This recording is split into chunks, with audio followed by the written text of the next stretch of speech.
Hello दोस्तों, एक बार फिर से आपका स्वागत है आज की हमारी नई कहानी में।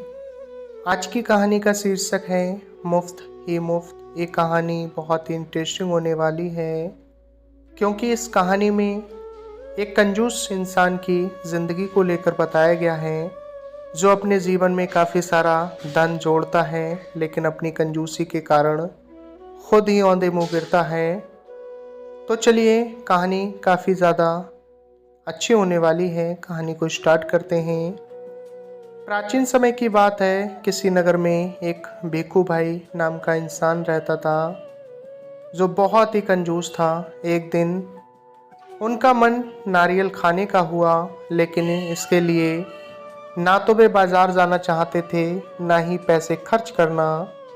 वे सीधे खेत में जाकर बूढ़े बरगद के नीचे बैठ गए और सोचने लगे क्या करूं। फिर उठे, घर आए, जूते पहने और छड़ी उठाकर बाजार निकल पड़े, केवल यह जानने के लिए कि नारियल आजकल कितने में बिक रहे हैं। बाजार में जब नारियल वाले ने नारियल की आवाज़ लगाई तो नारियल वाले से पूछ बैठे, भाई नारियल कितने का है? एक नारियल 2 रुपए में है। तो भिखू भाई की आंखें फैल गईं। उन्होंने कहा, बहुत ज़्यादा है, 1 रुपए में दे दो। नारियल वाला तैयार नहीं हुआ। भिखू भाई ने उससे पूछा, अच्छा तो बताओ 1 रुपए में कहाँ मिलेगा? नारियल वाले ने जब बताया कि मंडी में मिलेगा, तब भिखू भाई फौरन उसी तरफ चल पड़े। मंडी में व्यापारियों की ऊंची ऊंची आवाज़ें गूंज रही थीं। भिखू भाई ने इधर उधर देखा और बहुत जल्दी उन्हें नारियल वाला दिख गया। उन्होंने उससे एक नारियल का दाम पूछा। नारियल वाले ने कहा, सिर्फ 1 रुपए में जो चाहो ले जाओ। भिखू भाई ने उसकी तरफ 50 पैसे बढ़ाते हुए कहा, 50 पैसे काफ़ी हैं, मैं इस नारियल को ले लेता हूँ और तुम्हें लो, पकड़ो 50 पैसा। नारियल वाले ने झट उनके हाथ से नारियल छीन लिया और कहने लगा, हो सकता है बंदरगाह पर तुम्हें 50 पैसे में मिल जाए। भिखू भाई सागर के किनारे एक नाव वाले के पास 2-4 नारियल पड़े देख उससे पूछ बैठे, एक नारियल कितने में दोगे भाई? नाव वाले ने जवाब दिया, 50 पैसे में। भिखू भाई हैरान रह गए। उन्होंने कहा, इतनी दूर से पैदल आया हूँ, 50 पैसे बहुत ज़्यादा हैं, मैं तुम्हें 25 पैसे दूंगा। नाव वाला तैयार नहीं हुआ। हाँ, उसने भिखू भाई को नारियल के बगीचे में जाने की सलाह दी। भिखू भाई जब नारियल के बगीचे में पहुंच गए, वहां के माली को देखकर उससे पूछा, ये नारियल कितने पैसे में बेचोगे? माली ने जवाब दिया, बस 25 पैसे का एक है। भिखू भाई को 25 पैसे भी ज़्यादा लगे। उन्होंने माली से कहा, मैं बहुत थक गया हूँ, मेरी बात मानो, एक नारियल मुफ्त में ही दे दो। इस पर माली ने कहा, अगर मुफ्त में नारियल चाहिए तो पेड़ पर चढ़ जाओ और जितने चाहो तोड़ लो। भिखू भाई बेहद खुश हुए। उन्होंने जल्दी जल्दी पेड़ पर चढ़ना शुरू कर दिया। बहुत जल्दी ऊपर चढ़ गए। फिर वे टहनी और तने के बीच आराम से बैठ गए और दोनों हाथों को आगे बढ़ाने लगे सबसे बड़े नारियल को तोड़ने के लिए।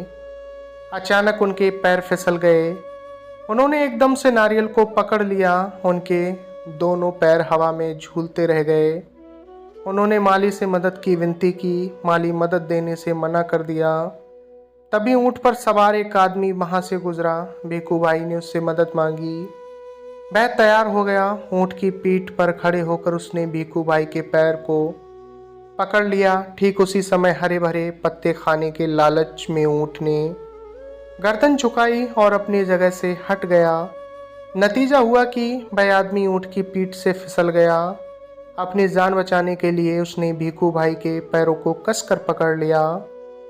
इतने में एक घुड़सवार वहां आया। पेड़ से लटके दोनों लोगों को देखकर उसको अजीब लगा और उन्होंने घुड़सवार से मदद मांगी।